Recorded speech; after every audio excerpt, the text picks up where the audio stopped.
Que Jesus Cristo te abençoe, o nosso Deus e o Santo Espírito. Mais uma vez estamos aqui no canal para lermos a segunda carta aos Coríntios, Epístola de Paulo, hoje dos capítulos 9 ao 12. Que você seja muito abençoado por Deus na leitura da palavra dele. Separe esse tempo para Deus. Vamos lá.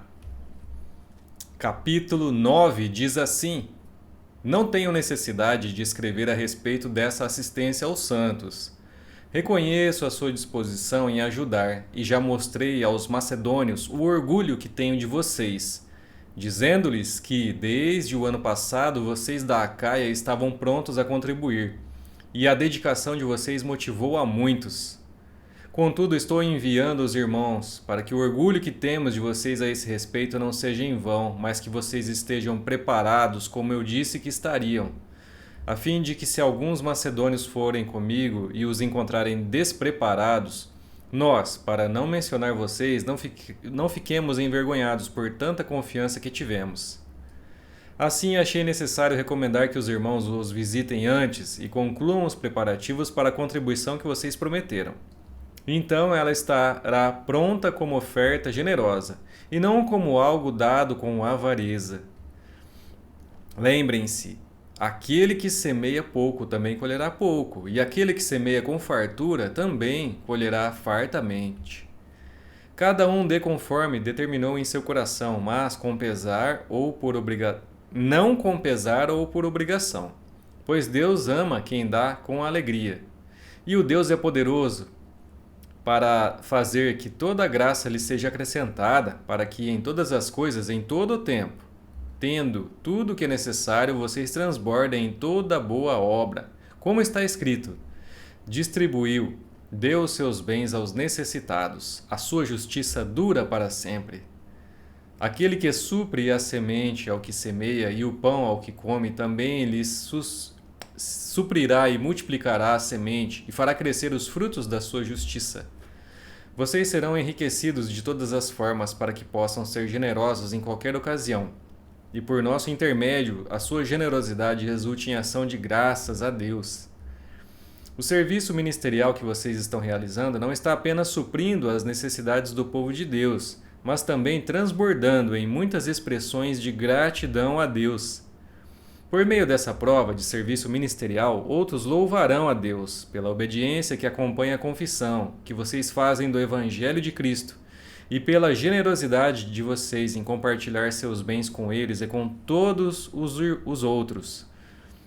E nas orações que fazem por vocês, eles estarão cheios de amor por vocês por causa da insuperável graça que Deus tem dado a vocês. Graças a Deus por seu dom indescritível. Capítulo 10. Paulo defende o seu ministério, diz assim: Eu, Paulo, pela mansidão e pela bondade de Cristo, apelo para vocês. Eu, que sou humilde, quando estou face a face com vocês, mas audaz quando ausente. Rogo a vocês que, quando estiver presente, não me obriguem a agir com audácia, tal como penso que eu ousarei fazer, para com alguns que acham que procedemos segundo os padrões humanos. Pois, embora vivamos como homens, não lutamos segundo os padrões humanos. As armas com as quais lutamos não são humanas. Ao contrário, são poderosas em Deus para destruir fortalezas. Destruímos argumentos e toda pretensão que se levanta contra o conhecimento de Deus, e levamos cativo todo pensamento para torná-lo obediente a Cristo. E estaremos prontos para punir todo o ato de desobediência, uma vez estando completa a obediência de vocês. Vocês observam apenas a aparência das coisas. Se alguém está convencido de que pertence a Cristo, deveria considerar novamente consigo mesmo que, assim como ele, nós também pertencemos a Cristo. Pois mesmo que eu tenha me orgulhado um pouco mais da autoridade que o Senhor nos deu, não me envergonho disso, pois essa autoridade é para edificá-los e não para destruí-los.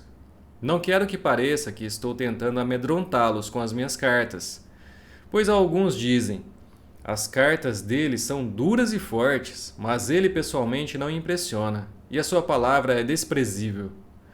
Saibam tais pessoas que aquilo que somos em cartas, quando estamos ausentes, seremos em atos quando estivermos presentes.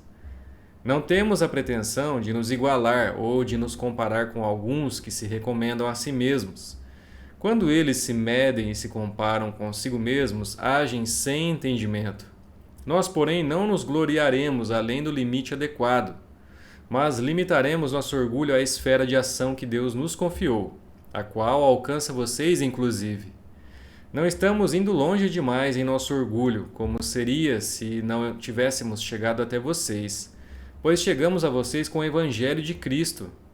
Da mesma forma, não vamos além de nossos limites, gloriando-nos de trabalhos que outros fizeram. Nossa esperança é que, à medida que for crescendo a fé que vocês têm, nossa atuação entre vocês aumente ainda mais, para que possamos pregar o Evangelho nas regiões que estão além de vocês, sem nos vangloriarmos de trabalho já realizado em território de outro. Contudo, quem se gloriar, glorie-se no Senhor, pois não é aprovado quem a si mesmo se recomenda, mas aquele a quem o Senhor recomenda. Capítulo 11. A preocupação de Paulo com a fidelidade dos coríntios diz assim: Espero que vocês suportem um pouco da minha insensatez. Sim, por favor, sejam pacientes comigo. O zelo que tenho por vocês é um zelo que vem de Deus. Eu os prometi a um único marido, Cristo, querendo apresentá-los a Ele como uma virgem pura. O que receio e quero evitar é que, assim como a serpente enganou Eva com a astúcia, a mente de vocês seja corrompida e se desvie de sua sincera e pura devoção a Cristo. Pois se alguém tem pregado a vocês um Jesus que não é aquele que pregamos, ou se vocês acolhem um espírito diferente do que acolheram ou um evangelho diferente do que aceitaram, vocês o toleram com facilidade. Todavia não me julgo nem um pouco inferior a esses superapóstolos. Eu posso não ser um orador eloquente, contudo tenho conhecimento. De fato, já manifestamos isso a vocês em todo tipo de situação. Será que cometi algum pecado ao humilhar-me a fim de elevá-los, pregando a vocês gratuitamente o Evangelho de Deus? Despojei outras igrejas recebendo delas sustento a fim de servi-los? Quando estive entre vocês e passei por alguma necessidade, não fui um peso para ninguém, pois os irmãos, quando vieram da Macedônia, supriram aquilo de que eu necessitava. Fiz tudo para não ser pesado a vocês e continuarei a agir assim. Tão certo como a verdade de Cristo está em mim, ninguém na região da Acaia poderá privar-me deste orgulho. Por quê? Porque não amo vocês? Deus sabe que os amo. E continuarei fazendo o que faço, a fim de não dar oportunidade àqueles que desejam encontrar ocasião de serem considerados iguais a nós, nas coisas de que se orgulham. Pois tais homens são falsos apóstolos, obreiros enganosos, fingindo-se apóstolos de Cristo. Isso não é de admirar, pois o próprio Satanás se disfarça de anjo de luz. Portanto, não é surpresa que os seus servos finjam ser servos da justiça. O fim deles será o que as suas ações merecem. Faço questão de repetir: ninguém me considere insensato. Mas se vocês assim me consideram, recebam-me como receberiam um insensato, a fim de que eu me orgulhe um pouco. Ao ostentar esse orgulho, não estou falando segundo o Senhor, mas como insensato. Visto que muitos estão se vangloriando de modo bem humano, eu também me orgulharei. Vocês, por serem tão sábios, suportam de boa vontade os insensatos? De fato, vocês suportam até quem os escraviza ou os explora, ou quem se exalta ou lhes fere a face. Para minha vergonha, admito que fomos fracos demais para isso. Naquilo em que todos os outros se atrevem a gloriar-se, falo como insensato. Eu também me atrevo. São eles hebreus? Eu também. São israelitas? Eu também. São descendentes de Abraão? Eu também. São eles servos de Cristo? Estou fora de mim para falar desta forma. Eu ainda mais, trabalhei muito mais, fui encarcerado mais vezes. Fui açoitado mais severamente e exposto à morte repetidas vezes. 5 vezes recebi dos judeus 39 açoites. 3 vezes fui golpeado com varas, uma vez apedrejado. 3 vezes sofri naufrágio, passei uma noite e um dia exposto à fúria do mar. Estive continuamente viajando de uma parte a outra, enfrentei perigos nos rios, perigos de assaltantes, perigos dos meus compatriotas, perigos dos gentios, perigos na cidade, perigos no deserto, perigos no mar e perigos dos falsos irmãos. Trabalhei arduamente, muitas vezes fiquei sem dormir, passei fome e sede, e muitas vezes fiquei em jejum. Suportei frio e nudez. Além disso, enfrento diariamente uma pressão interior, a saber, a minha preocupação com todas as igrejas. Quem está fraco, que eu não me sinta fraco? Quem não se escandaliza, que eu não me queime por dentro? Se devo orgulhar-me, que seja nas coisas que mostram a minha fraqueza. O Deus e Pai do Senhor Jesus, que é bendito para sempre, sabe que não estou mentindo.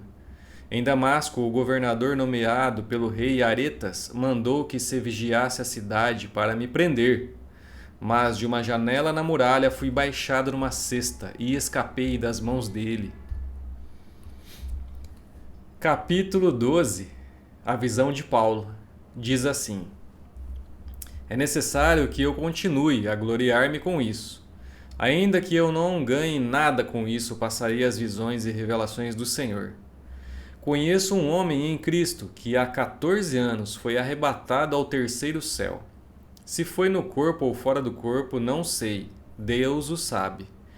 E sei que esse homem, se no corpo ou fora do corpo, não sei, mas Deus o sabe, foi arrebatado ao paraíso e ouviu coisas indizíveis, coisas que ao homem não é permitido falar.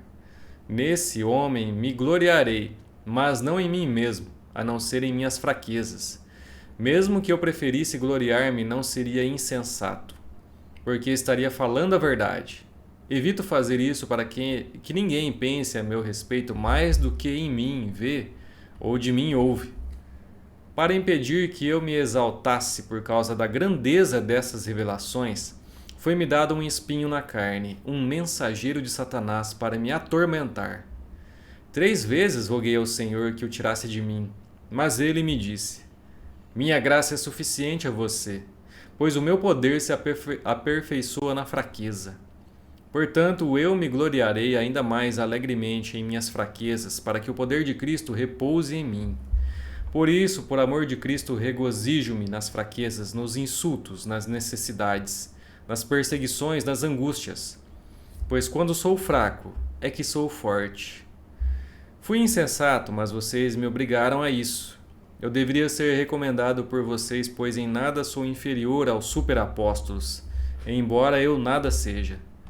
As marcas de um apóstolo, sinais, maravilhas e milagres, foram demonstradas entre vocês com grande perseverança.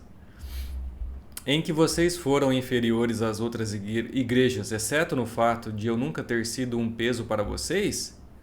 Perdoem-me essa ofensa. Agora estou pronto para visitá-los pela terceira vez, e não serei um peso, porque o que desejo não são seus bens, mas vocês mesmos. Além disso, os filhos não devem ajuntar riquezas para os pais, mas os pais para os filhos. Assim, de boa vontade, por amor de vocês, gastarei tudo o que tenho e também me desgastarei pessoalmente. Visto que os amo tanto, devo ser menos amado? Seja como for, não tenho sido um peso para vocês. No entanto, como sou astuto, eu os prendi com astúcia. Porventura eu os explorei por meio de alguém que enviei a vocês? Recomendei a Tito que os visitasse acompanhado de outro irmão. Por acaso Tito os explorou? Não agimos nós no mesmo espírito e não seguimos os mesmos passos? Vocês pensam que durante todo esse tempo estamos nos defendendo perante vocês? Falamos diante de Deus como alguém que está em Cristo, e tudo o que fazemos, amados irmãos, é para fortalecê-los. Pois temo que ao visitá-los não os encontre como eu esperava, e que vocês não me encontrem como esperavam. Temo que haja entre vocês brigas, invejas, manifestações de ira, divisões, calúnias, intrigas, arrogância e desordem. Receio que ao visitá-los outra vez, o meu Deus me humilhe diante de vocês e eu lamente por causa de muitos que pecaram anteriormente e não se arrependeram da impureza, da imoralidade sexual e da libertinagem que praticaram.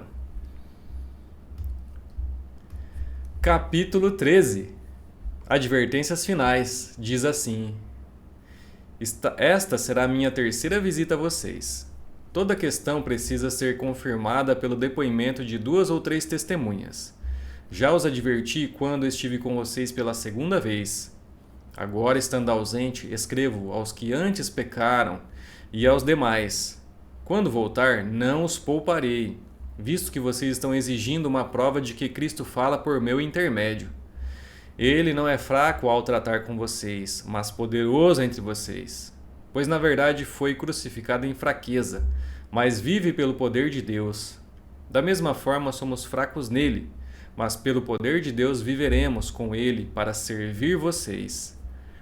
Examinem-se para ver se vocês estão na fé.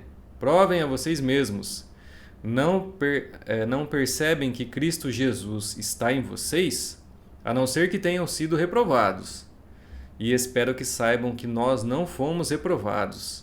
Agora oramos a Deus para que vocês não pratiquem mal algum. Não para que os outros vejam que temos sido aprovados, mas para que vocês façam o que é certo, embora pareça que tenhamos falhado. Pois nada podemos contra a verdade, mas somente em favor da verdade. Ficamos alegres sempre que estamos fracos e vocês estão fortes. Nossa oração é que vocês sejam aperfeiçoados. Por isso escrevo estas coisas estando ausente, para que quando eu for não precise ser rigoroso no uso da autoridade que o Senhor me deu para edificá-los, e não para destruí-los. Sem mais, irmãos, despeço-me de vocês. Procurem aperfeiçoar-se, exortem-se mutuamente, tenham um só pensamento, vivam em paz. E o Deus de amor e paz estará com vocês. Saúdem uns aos outros com um beijo santo. Todos os santos enviam saudações. A graça do Senhor Jesus Cristo, o amor de Deus e a comunhão do Espírito Santo sejam com todos vocês. Terminamos os capítulos de hoje da segunda carta aos Coríntios. E lemos até o final, lemos um capítulo a mais, capítulo 13, para concluir a carta. Obrigado, Deus te abençoe e que amanhã continuaremos a leitura da Bíblia. Fica o convite aqui. Obrigado e até lá!